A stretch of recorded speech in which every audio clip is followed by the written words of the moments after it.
Welcome back. It's 8:28 and you're watching and listening to Breakfast with Martin and Anne. Now, the Prime Minister, Rishi Sunak, has announced that artificial intelligence dangers must be faced head-on in a speech earlier this week, though he also said it had transformative benefits. Just this morning, I was at Moorfields Eye Hospital. They're using artificial intelligence to build a model that can look at a single picture of your eyes and not only diagnose blindness, but predict heart attacks, strokes, or Parkinson's. And that's just the beginning. I genuinely believe that technologies like AI will bring a transformation as far-reaching as the Industrial Revolution, the coming of electricity, or the birth of the internet. He's really into AI, isn't he? He's really into it, and I watched that speech live, and I've got to say, it did go on quite a bit. But he's really, really into AI. I think he sees Britain as being a sort of global hub of it. And indeed, next week, the UK will host an AI safety summit in Bletchley Park, the famous Bletchley Park. Brilliant. Which will be attended by world leaders. And one man who will be covering that event closely is Futurist Andrew Eborn, and he joins us now. Lovely to see you again. And can I say, he's quite right to bang on about AI. It is our greatest human achievement, but potentially our biggest existential threat. And that's what he's talked about. He's saying, first time in the world, we're going to be having an AI safety summit at Bletchley Park, best place ever. And actually some pretty important, significant people in the world will want to come to Bletchley. They love that, not just because it's rich history, but I think we've got representatives from China as well, which surprised a lot of people. Yes. But they have to be at the table to discuss it. And what he's also talked about, they've invested 100 million in looking at the safety side. So it means they're investing more than anybody else in the world. And we punch way above our weight in this sort of technology. So artificial intelligence can do all sorts of things. And there are great things that you can do with it, like you can solve all sorts of diseases.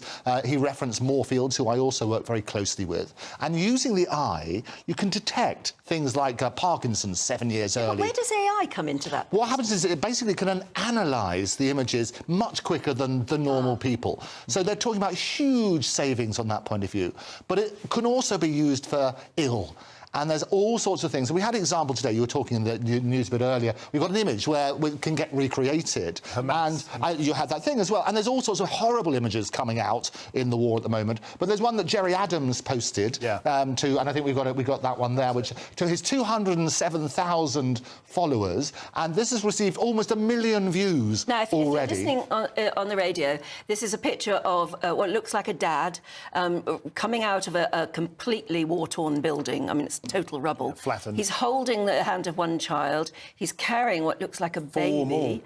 And then there are two other children clinging to his neck.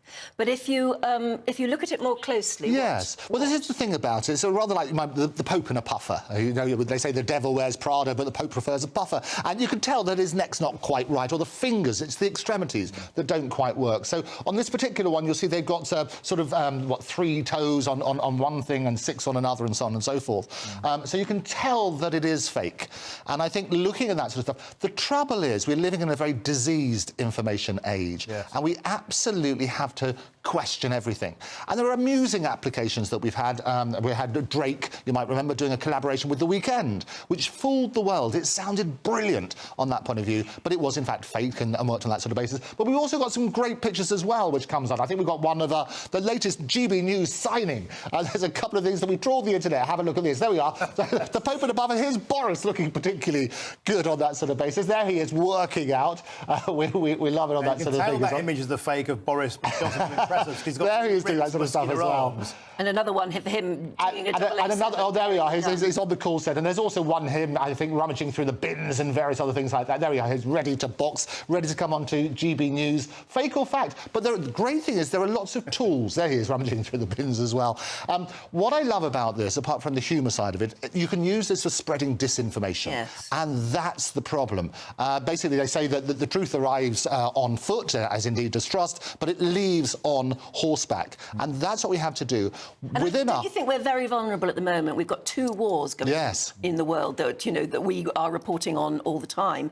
I know there are other small wars everywhere else, but the problem is those images that come out of there can change people's minds, they can cause riots, they can cause problems. Right. And that's the problem. And I spoke previously about, we saw pictures of children in a cage, which turned out to be fake video on that debate. But there are all sorts of horrors. And they always say that the first casualty in war is the truth. And I think we need to look at that sort of stuff. The good thing is there are tools, and various people, we're working really hard. So Google, for example, and I talked about reverse image share. There's a wonderful thing they have just launched where you can basically, it's a new image verification for AI. And if you have a look here, I think we did a little video here.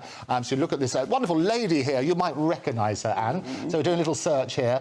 And you can click on one of those sort of images. And I see you've got a wonderful gong there somewhere. We can have a look at that sort of side.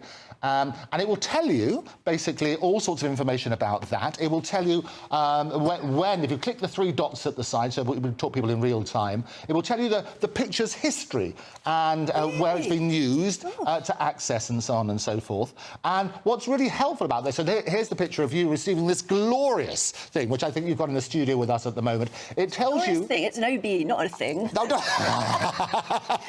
King Charles didn't say, here's your thing. He was saying, well, the glorious OBE. Yeah. But it will tell you where else it has appeared. That photograph. Absolutely. So isn't that really powerful? So you can do that from a history point of view. Do try it at home, because everybody... Do your image searches on that sort of basis. It's also very, very easy to generate images. I've done it myself. You can get online for about $7 or $8 a month. Yes. And you can just say, give me James Bond with a pride flag, and Daniel Craig turns up doing the Macarena within like 5 seconds. But that's horrible. No, and that's the problem, is you now can do all this sort of stuff to make that make sense. But you can also do a reverse search. So if I wanted to see where you got your wonderful outfit from, I could do exactly that. That's how they do it, because you know when Kate Middleton...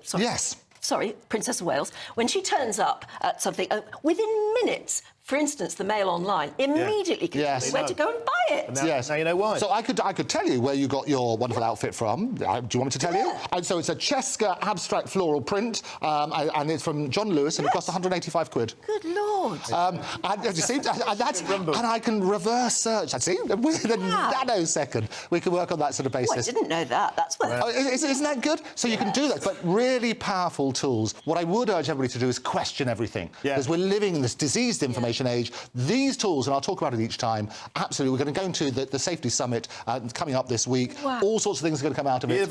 Lots of food for thought there, Andrew Eborn, superb. And now you can't get away wearing cheap dresses, can you? you can get But if I bought something off... Sorry, this is now interesting. Oh, there you go. If I bought something off eBay... So obviously it's probably been second-hand, third-hand, who knows?